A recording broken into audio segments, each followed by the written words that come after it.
Mabigat na ba sa'yo ang 32mm na bakal mga bro?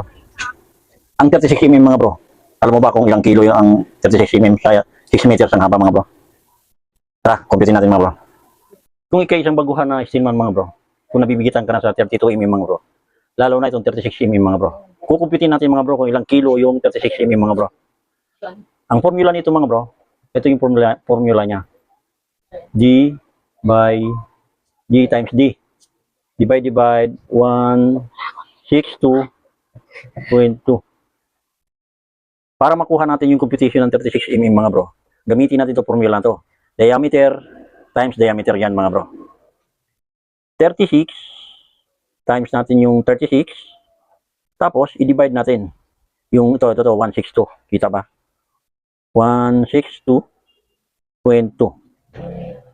Ang kalalabasan nito mga bro, kilo sa isang metro, haba mga bro. Yan. 36 times 36 divide 162.2 equals, yan mga bro, 7.99 ang kilo sa isang metro mga bro. Yan. Equals 7.9. Yan. Yan po yung kilo sa isang metro. Sa 36 ang laki ng bakal mga bro. Ngayon, para makuha natin yung kilo sa 6 meters ang haba, isang piraso mga bro, i-times natin to siya sa 6. Yan. 7.99 times 6. Yan po yung kilo sa isang piraso ng 36mm mga bro. 6 meters ang haba. Ayan, 47.94.